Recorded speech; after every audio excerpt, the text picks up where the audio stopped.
Hello, ladies and gentlemen. This is Claudia Monticelli with another episode of Multiple Voices. My Multiple Voices podcast, true to its name, includes different series. For example, we have the Voices of Love, where we discuss relationships, the voice of empowerment, the voice of laughter and play, the voice of pleasure, and the magical voice of archetypes and how they change the way we live. But we also have the voice of memory that includes everything from history to discussions of past life regression. There's also writing voices, where we interview both seasoned writers and authors who have just started getting their feet wet with writing, and we learn what can work for you as potential writers. Our series called Voice of the Spirit discusses different forms of spirituality and religion. And then Channeling Voices is a series that covers what happens when you channel, but is also extended to mediumship. Take a moment to review this podcast if you've enjoyed listening, and leave a hearty 5 stars. I'd appreciate it. Enjoy your listening. Ladies and gentlemen, it's Claudia Monticelli with another episode of the podcast Multiple Voices. Today I have with me Desiree Holmes Scherini. Say hello, Desiree, to the audience. Hello. How are you? Desiree's comes to us from Washington, D.C. And we were talking briefly before we pressed record. Of course, they are pre-recorded. This is pre-recorded. And since there's a lot of overlap between the things, that we do, I tried to tell her what to expect. I'm going to treat you terrible, so be careful. What my questions? So I was trying to give her an idea of how the interview would be going. And it's interesting always to understand that even though we do similar things, they're quite different in nature, both because of the training involved. We obviously have different forms of training because we come from different parts of the world, but also the style with which we give a service or work with clients. So let me first introduce her. Desiree is a board-certified master transpersonal hypnotherapist and certified life coach, and she has several other certifications as well as a BA in psychology from the University of California and a higher diploma in Theosophy from the Theosophical Society in England.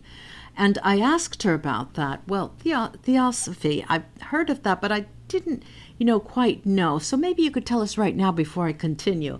Theosophy. Sure. And first, I'll apologize to your listeners that I'm very hoarse. I didn't have a voice at all a couple days ago, so this is progress. So I don't usually sound like this, But my software will take care of that. My normal hypnotherapist voice. Anyway, so Theosophy is translated as the study of the truth, and it's quite difficult to really encapsulate it in a small package, but basically it's a bit of an esoteric school of study where or even a belief system that's not really a belief system. The core of the Theosophical Society, which is worldwide, and it began just over 100 years ago, 150 years ago or so, is that to accept all beings more as soul beings. It's not about color, gender, race, any of that. Is fair. It's inclusive, and we a lot of the study is about how all religions have a common unity, and the study of that, and kind of embracing all in one kind of a thing. And so now this is where my antagonistic type, voice comes in, because when we talk about truth, it's always subjective. I come from an academic background, so when we look for the truth, it's always my truth or your truth, unless we talk about universal truths. And so, what kind of truth is this aiming for? I mean, can you clarify that a little bit? And since I didn't write the quote myself, that was by Madame Blavatsky, who herself had, as will happen with this sort of thing, she had people that, venerated her and people that called her a quack, right? Mm-hmm. Anyway, and who was she? She was Russian. She was a Russian noblewoman who traveled to Tibet and studied with masters and managed to understand, was trained by these masters and did some amazing, interesting things. And following her, people that were in the organization, like I said, it was sort of an esoteric school, honed certain capabilities, some of them, but more so shared a common, most of them, everybody's got their skeletons, Yeah. but most of them shared the common idea of uplifting, your fellow human being. Humanity. Yeah. Uh-huh. And Okay, okay.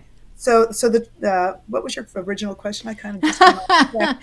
Say that again. This happens So, so often during the interview. The idea is, what do you mean by truth here? okay. Because truth is Yeah, subjective and unless so, we're talking and about this is where I went universal. off track, since I didn't write it, but I think one of the quotes is there. It also is, "There's no religion higher than the truth." So it was almost sort of like not being boxed in to a Uh-huh. particular man-made translation Scripture. of what of Right. what came. It's more of studying and understanding what even came, what the sources of religion are, and Uh-huh. their commonality rather than what The divides them. differences. Yeah. Okay, okay.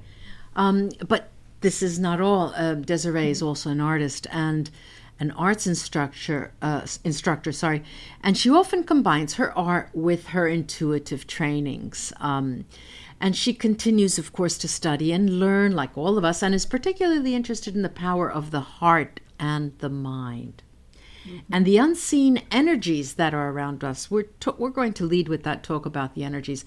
And following this path, she's focused much of her work on intuition and has embraced her psychic and mediumship powers and attained certifications as a psychic medium and a tarot reader. And she's recognized as a top hypnotherapist in Washington, D.C. by 3 best rated. That is a rating that she's received. And she's the author of the book Journey to Joy, The Written Path. And she has a YouTube channel, and she's a podcast host of the podcast called Intuitive Journey with Desiree. Now, I will write under in the description where you can find her, transhypnotherapy.com, www.transhypnotherapy.com. Now, why am I so excited to speak with Desiree? Is because it's not every day that we get to speak to people who work with one hypnotherapy. And it's not the hypnotherapy to make you stop smoking or lose weight or things like that, but geared toward having you look into your soul's lives and travels. Let's put it that way. There are a lot of things that I'd like to. I said I was going to lead with something, and maybe we could start by talking about the spirit world and levels of energetic being. Mm-hmm. Can you Sure. talk about that? Sure. And I do also help people stop smoking and lose weight, Ah, stop nail biting. I do all of it. But I also, like you said, unlike most hypnotherapists, have that spiritual hypnosis side to me.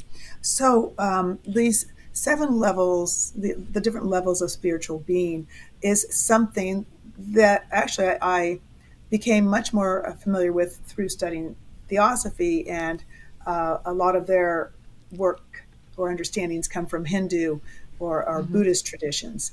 And it's hard to find, but it makes perfect sense when you start to understand better, or have experiences where you are, what's going on. So, we're here in our physical body, and I like to right. compare it to, say, a glass of water. If you got a Okay. glass of water and you're not the glass, you're the water. Okay. Okay. So if you pour some of that water into another glass, Uh-huh. that doesn't diminish you. Even Yeah. if you pour all of that water out into the ocean, Yeah. the water still exists, even though the glass is empty. So Okay. make that a metaphor for physical death, for example. So Okay. the body's Um, still there, but your contents have gone someplace else. okay, So but that you yeah. mentioned levels, the Hmm. levels of Right. energetic being, as if So there are different levels. yes, so Mm-hmm. energetically within that water, that is Uh-huh. not locked in the body. We actually, it's almost like vibrational. Um, Yeah, you know, when vibrational you talk about the energy. spirit world, and some people have seen spirits or heard things. You don't see it necessarily because it's not in the physical realm, but it's we can connect still with a certain level above us. So dreams, for example, take place in what would be called the astral plane. Mm-hmm. That's like your etheric double or whatever kind of gets to swim around and float out there. Mm-hmm. Uh, Also, spirit communication may take place on that plane or a little higher. And these different traditions have different names for these planes. I consider there's probably about 7 of them. The highest being when you are simply kind of back with the universal energy and Mm-hmm. have no individuality anymore. Mm. But before that, you have your personality that still can move Mm-hmm. up and down. So, for example, with mediumship, Yeah. uh, to experience that connection, the person who's passed on is at a different frequency Okay, than I so am. when just to clarify, when you mention mediumship, we're talking about communicating with someone who has passed, correct? Yes, that's Their right. soul Right. spirit. Go on. So they're not standing here, and I can't really just sit and talk to them. But the communication, and this is my best way of describing it. They're at a different vibrational level, sort of like dialing the radio. You know, you don't always Yeah. hear the same station. You got to turn the radio to a different frequency to tune in. So as a medium, you can use breathing or focus or just intention combined to get yourself to a certain frequency, get your Mm-hmm. mind to kind of leave a little bit and meet them halfway. Because if they want to communicate, they'll come down a little and you'll get up there a little, Okay. and you'll get this interaction. All right. Let me add a couple of things here. Mhm. So we all have a vibrational rate. Okay, my Yes. vibrational rate is a certain number. Yours is a different, right? And as the amount, the number, the measurement gets higher. From a fifth dimension goes into the sixth. We are up there with souls who want to speak, or else we wouldn't be able to speak with them, right? Yes. Mhm. Um, the interesting thing that I wanted sort of to hash out about this is a lot of people come and ask me, well, how can I do the work that you do? How is it possible for me to be able to talk to my parents who passed 2 years ago? Mhm. Is it possible? How could you talk to them if they then have already reincarnated? All right. Do you Yeah. have a couple of answers here? I do, and there are some different beliefs around this, which is a bit complicated to go into. So what I'll say Sure, is, sure. um, first is you have to not doubt it. Yeah. Just so you have to get just like hypnosis, you have to get that conscious critical factor out of the way and allow yourself to be open to signs, symbols, and the different ways that spirit will try to communicate. Mm-hmm. It might be it might be the scent of your grandfather's cigar. It, Mm-hmm. it might be your mother loved red roses, and all of a sudden you just see red roses all day long. Or if you're thinking about her, and you'll get these interesting feedback that Yeah. they will try to communicate in a way that they believe you will recognize it, Mm-hmm. so that you'll at least think of them. So Yeah. for someone who's not anticipating trying to communicate, whenever you kind of synchronistically or unexpectedly get something that you're like, oh, that's weird. This was just like my mother's. It may Mm-hmm. be, if you're open to it, her kind of saying a little hello. Now, to purposely try to get into this state, this is where that Right. intuition training also comes in, is to learn to go into that mental space, get away from distractions, sit quietly, Mm-hmm. and just allow yourself, almost like self hypnosis, to Mm-hmm. breathe and bring yourself to a certain state of calmness. So you almost kind of release that connection with your physical body and just allow your Mm-hmm. mind to wander. And as your mind wanders, it wanders in that higher frequency Okay, so level. let me stop you just for a Yeah. moment and let's talk about tangible examples, right? Hmm. Let's say my mom passed away in 2007, and of course I talk to her every day, but let's just say, for argument's sake, I find you and I write to you and I really want to contact her because I tried and I tried and I tried, and I know I could feel something, but I just can't. So I write to you, I go to your website, and how do you start the process? So if somebody comes to me for it, I actually prefer, well, I've done it both ways. I've done it, on Zoom, in person. I kind of like just sitting quietly and just letting images, words, whatever they are, come to me, and I write them down. I just write down whatever comes to me. Sometimes I'm spot on. Sometimes it's like no, or sometimes, often, what happens is I'll get something that the person goes, no, that doesn't sound right. That doesn't sound right. And then later they're like, oh my gosh, I just remembered, Yeah.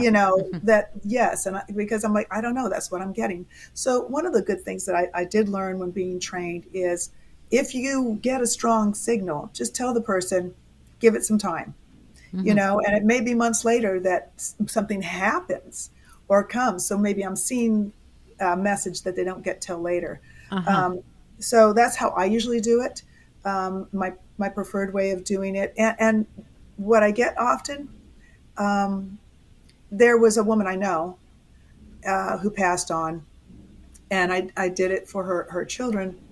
And it wasn't long after. It was so interesting because I heard like her voice, the way Mm-hmm. she would say it. She So spoke. sometimes you might just hear your own voice putting words Mm-hmm. down, but I could hear her voice, and and telling them they had been honorable children, like Mm-hmm. almost like imitating, like, you've been very honorable children. She wasn't Japanese, but sort of imitating that, Mm-hmm. giving them, and I could, and it was very interesting because it's the sort of thing she would have said. And I've had others where the phrasing, Mm-hmm. was the way they would have said it, and I'm like, which was different than other stuff. So I don't know. It's kind of like, Mm-hmm.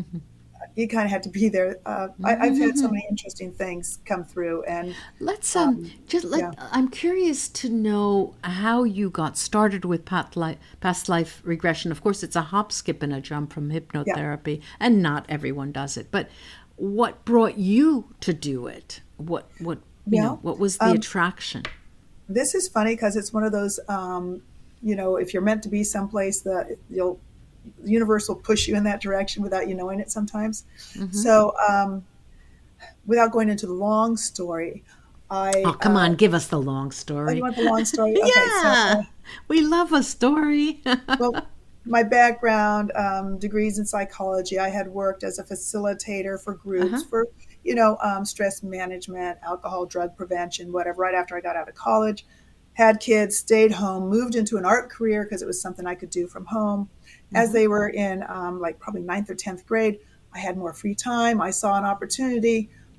Okay, I was teaching painting, um, during a time that usually I would take a portrait workshop every Okay. year. And I'm like, oh, I Mm-hmm. can't take it because I'm actually teaching something and I couldn't take Mm-hmm. off. So I had the money and I had the time for a card came from the Edgar Casey Center. For those of you who aren't familiar with him, he was Right. an American seer and prophet, opened a center in Virginia Beach, Virginia here.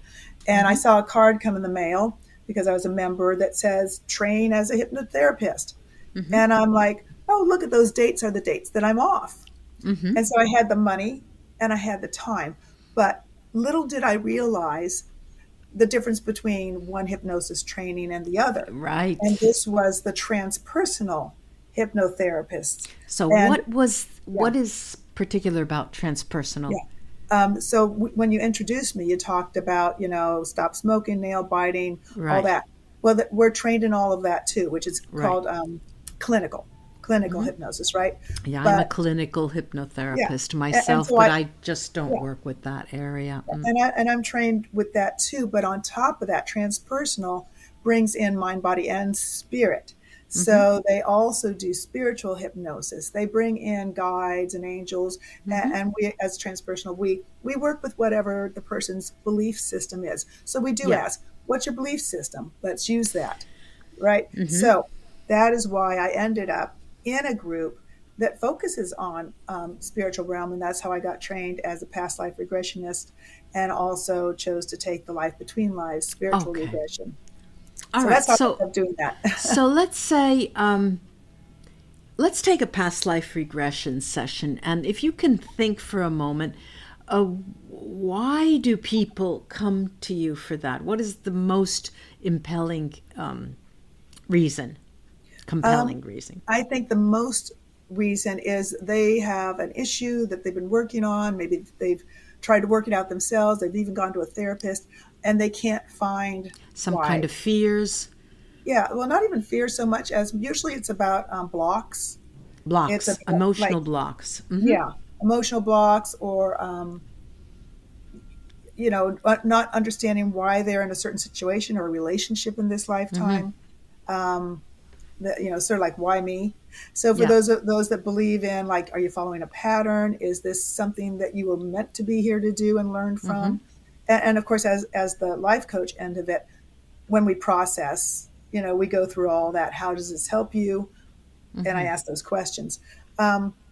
So that's usually, some people are just curious, Right. like So wonder what it tell me, was. let's go. I'm again the client, right? And I have a fear of flying. All right, I have to fly because my work brings me to travel. So I thought, I've tried everything. I don't like to take medicine or medication. So I come to you. And what is the first? Just walk us through the process of what you do. Is there an intake process, questionnaire or an interview? What happens? Yeah, with every new client, I have an intake session where I get to know them. I get to know all the background and details, any triggers, any information that they can share with me about what they want to work on. That doesn't matter what it is. I always do that. And then the session would follow for past life regression. I usually allow an hour and a half, 2 hours, a little longer than a regular session. Yeah. And so in your case, if we decided we're going to go to a past life to work on this fear of flying, under excuse me, under hypnosis, I would take you back in time, after the regression, just lead you back through this life, back to And this you time. would record it, right? It's recorded. Yes, record it, and I take really good notes and end up with writer's cramp at the end. But and then I would likely suggest that you go back to the lifetime where you first experience, what's leading to I a mean, the fear of flying. idea, you're saying that the objective would be to ultimately bring me there, or you would ask me during the session under hypnosis, I would go to where you first, is that how it works? Under hypnosis, once I get you under hypnosis and I suggest you go back on the timeline, I would suggest you go back to the source, the past life that has Is the that most possible information. for most people? Yes. But what's interesting is some people just go back to some random lifetime, and Right. That doesn't seem like it fits. And it takes times. Yeah, it So takes we work time. on that, and it's like, how does this fit? But which kind of leads me and them to trust the process even more, because Yeah. they didn't just make up a story in their head to go back to something Right. that fits. Sometimes they come up with something totally unrelated, and I'm like, well, this is somewhere in here. The reason you went there, there's information for you. There was I had a client who she was a public servant. She worked for the government, and but her real nature, what she truly wanted to be ever since she was a little girl, was a writer. And she had tried to write blogs, but she just was so embarrassed and she just couldn't do it. And she wanted to know why she was so blocked from writing. What was it, And when we worked together, of course, I have permission to talk about this from the client. She's one of my clients who has given me permission to write about it in a book. She's written, and this is a forthcoming book, the stories from stories from the desk of a soul therapist. She slowly went to several different life times. And it was so interesting to see how, she would be like a dog on a leash. I was being brought with her, and I'm with my tongue hanging out, and she's talking and she's bringing me. And then we ended up in an area with something that could have been like a spiritual teacher, and she was a scribe. And it was there that the entire the reason blew up. She found out because her father, what was considered a father figure, was present there, and she didn't have a good relationship with her father. And then, here I was, like you, writing all notes. You have writer's cramp while you're writing, and it's recording. And then after, like you said, it's an hour and a half, 2 hours, even more. But under hypnosis, it's, a good hour, a little over. Yeah. And when you see that it's tiresome for the person and you think you have enough elements and enough to go on, because they are literally, there's in this alpha state that they know what had happened, I bring her back. And, in this case, she was, my God, I realized, I couldn't believe it, of course. And what is so interesting, and I'm sure you'll agree with me in past life regression, is the aha moment of the client, that they reach the responses and the solutions to their issues. Exactly. I don't want to say it's immediate. It usually, with my clients, it's done in 1, maximum 2 sessions, really. It depends on how far they want to go and how difficult their situation is. But that's what happens. And it's so satisfying for that. I don't know. I'm always... It's as if I'm doing it and I'm surprised. I know it's going to go there, but every time it's such a surprise. Yes, and it's amazing. It's amazing. It's surprising for the client, but it's also amazing to me to see how they get there. And of course, when you give them the recording where they can listen to them. Oh, of course, I've been under hypnosis. I have done past life regression myself. And so I have that recording. And when I listen to it and I remember, as if it were today, the things that were coming out of my mouth. And as they were coming out of my mouth, I was thinking, how do you like that? I should have known, Well, somewhere you did know. It just took that little, It's hidden. It was getting through that hidden. Consciousness door. Yeah. It took opening that, opening the conscious, so it's like not closing you off from that information, which is what's so great about hypnosis. And it's such an emotional moment. And what people who would like to try it or are curious or do have issues, I always tell them you really have to go to someone you trust, because it's the relationship that you entertain with the person, the therapist that you're working with, is so, you have to trust them. You really do have to trust them, because you're going back into an emotional space. And I mean, the tears come out, the tears abound. It's such a very personal, intimate space, I think it's probably one of the most fascinating things that I do. And I'm sure but see, you work with art. And what I enjoy about the artist's page, the canvas, when you're working with things like tarot, oracle, or divinity, divining, is that, I sort of, and let me know if this is true, could it be likened to some form of automatic writing, where the person is writing and the message emerges in the art? Is that? Well, it can be both, and actually, I also teach on intuitive writing, and I. What is intuitive writing? It's sort of like what we were just talking about, where you allow yourself to just start writing and see what comes. And I'm actually going to be doing a talk on that in a upcoming hypnotists global summit thing. I was actually, it's pre-recorded, so I just recorded this. That the difference to me between intuitive writing and automatic writing, generally, Okay, it is that with intuitive writing, I believe the answers are coming from your own subconscious or from your own higher self Yeah. within your own little Intuitive. imagery, your own little bubble. Whereas Yeah. automatic writing Right. may be coming from a, Channeled. a source or an entity outside you.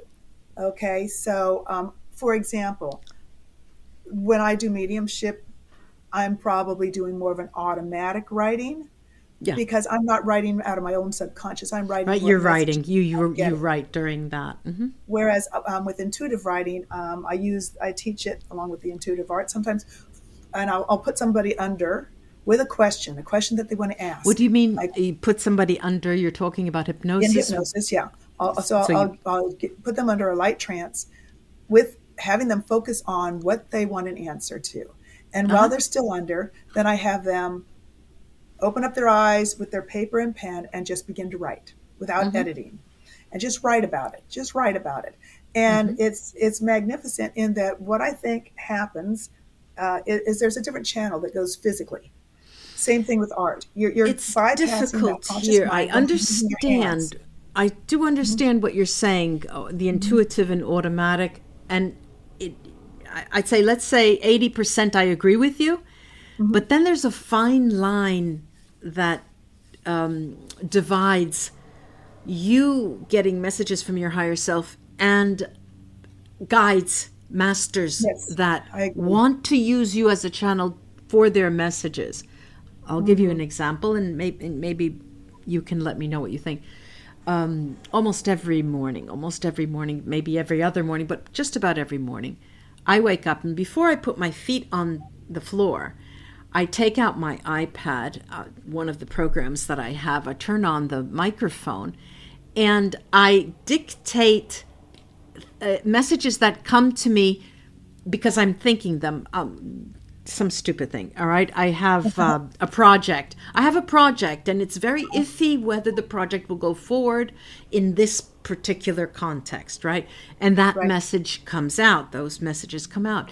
But also messages concerning other projects that masters are interested in getting out through me, like, for example, a publication. So in this mishmash of what I do in the mornings is a little bit of both. Is that Yeah. correct? I Okay. believe so, and I believe like there's a little teamwork going on.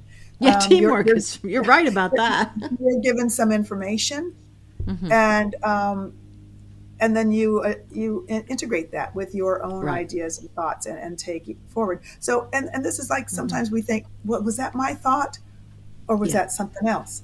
I have an example of this. Just I was watching a video of someone, another medium who was talking, and I had one of these aha, like you're talking about. Oh, I have an idea for what I want to do Right. with something. So just the night before, I woke up and I thought, oh, I know how to describe this. And this is akin to what we're talking about. And I thought about making the video, and I have a piano, and I thought about making the video and actually just playing the keys like, Yeah. and then saying, it's a piano, but all these different tones are in this piano. It doesn't mean that each tone is a different piano, and that's what we are. And I was talking in my brain, making a video about our different levels of being. This That is interesting that you mentioned the piano, because I have just started working with the piano, just like you're explaining, using the keys and the sounds and the melody and the harmony to get messages, which is something that I have never done before. It's just since January, February, I've started with it. That's And fantastic. but I'm still not, whereas you're in front of the iPad or whatever it is, and you put on the microphone and you get it, and it comes out in words. This is a different language, just like art is a different language. Yes. And so I'm trying to think, whereas it works perfectly for me because I understand the harmony that I know when it's sad and I know when it's happy. If my mind goes in a certain place and the melody speaks to me in a certain way, I have my answer. I'm wondering if something like that can be used to divine or to work with a person, or because you teach art and divination, right? I'm wondering if you, through art, you yourself do, is it possible for you to get responses for clients, for example? I don't, maybe I confused you. Well, I haven't used me doing the art for their answers, but I have had them, as I mentioned earlier, have them, even under a hypnotic state, create their own art, or even just a pre-guided meditation, do their The own art. people you work Um, with. yes. And, Uh-huh. it's funny. So these synchronicities, I think we're onto something because the universe is sending this down. Like I said, so I see her on the video talking about saying the same thing. Well, it's like we're a piano and all of these different notes are inside of us. And I'm like, that's what I just woke up with last night and I was going to use it in my video. And now Uh-huh. here you are talking about the piano and using harmony and Well, tones yeah, but you as a see, it messenger. depends because I'm a writer, so I know what writing is all about, and I know that certain words sing a certain tune, right? Yeah. I can't say I'm a concert pianist by no stretch of the imagination, but I know harmony when I hear, I know Right. what I'm doing there on the piano. Um, I think I'm not sure how to define it. If it's a language, that is a language that we use to to communicate with the divine. I have to think of that. I'm not sure. People who Well, yeah, sing, for I think example. it may be, I think sound, not words. I think sound might have been the original creator, maybe, Ah, you know. yeah, Um, and I always picture that there's so much that I could go into, but, yeah. and then there was the word. Yes, and then there was the word, And, right, and the word translated it is not word. It doesn't mean like, you right, know, a word. It right. means a vibration. Message, about Uh-huh. vibration, yeah, yeah. And so the old translation, I think, in America was a vibration or a. Uh-huh. Mm-hmm. And so, if you're not familiar with this, will also send you down a rabbit hole. Are you familiar with cymatics? Cymatics. Yeah. Mm-hmm. Yeah.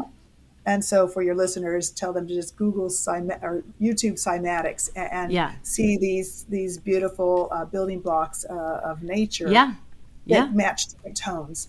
So that's another way to use it as a translator. Is it a Yeah. beautiful image, like Dr. Emoto with the crystals? Yeah. Is Yeah. it a Yeah. beautiful Yeah. image? Does this resonate with you? And even the Yeah. terminology that we use, Yeah. The resonating, it supports has something, I would say, sounds. truth of all It's this. about Yeah, sound. a good I vibration, regularly resonance. I do mediumship on my YouTube channel live or pre-recorded, Uh-huh. and much of the messages that have been, well, the questions asked from my subscribers who, what can we do, how can we raise our vibrational state, how can we have a spiritual awakening. And I could remember clearly on several occasions the response was having to do with singing, pronouncing, using your larynx and vocal cords to vibrate sounds, to create vibrational sounds without words. And that is what allows you to move in that direction. And I wasn't sure of what I was hearing, but if I liken it to singing, then it's clear to me, this Yes. om and Yes. like the Hmm. Arabic guttural sound, that kind of Yeah. sound, which was, And I can't think of his last name, Jonathan. There's a music sound guru, and he had a video out, and he was talking about making these sounds, and it was the name of Yahweh, but through sound, and how it goes up through the chakras, uh-huh, and with each chakra making uh-huh, and that this would in this meditation with this sound. And then of course we have the om chanting, and there's something behind all this, right? I use a biofeedback little thing that shows the heart coherence, heart-brain coherence thing. And if you're out of coherence, it's jiggly jaggly. And when you are, it goes nice and smooth, and it hits Is it a heartbeat. machine or what is It's it? the HeartMath Institute.org. It's called a inner balance. It's like a little Bluetooth inner balance thing. And it's a good thing I use with the clients that like to see, hey, is this really working? But what I noticed is when I sit and I do the breathing and I do the, just the calming, that it does okay. But I discovered when I chant Om, Yes, it it's gets different. much higher. Of course, of course. And And then it all has that to goes to the do vagal with nerve too. this, That yeah, the whole vagal nerve, the body. polyvagal. It has to do with what is here. I work with, and I'm going to plug, excuse me if I plug something here. I work with movement. I give lessons in movement, but voice in movement. One of the lessons weekly is your voice in consciousness movement.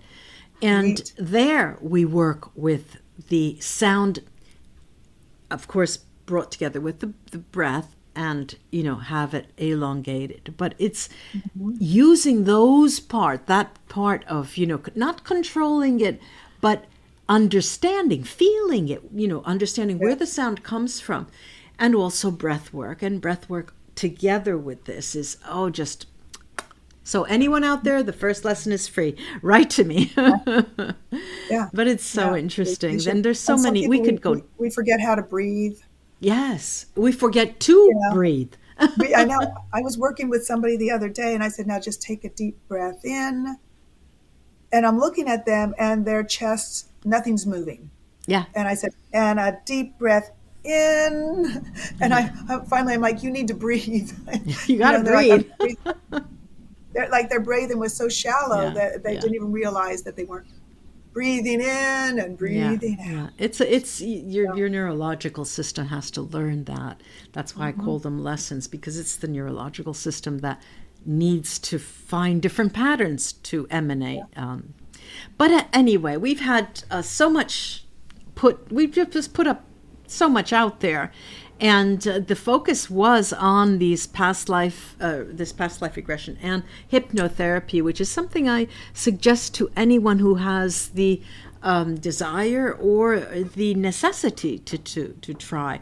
And like I said, we will be able to find you, Desiree, at transhypnotherapy.com, right? that's right. That's my main website. Yes. All right. Thank you so much for coming and shining a light.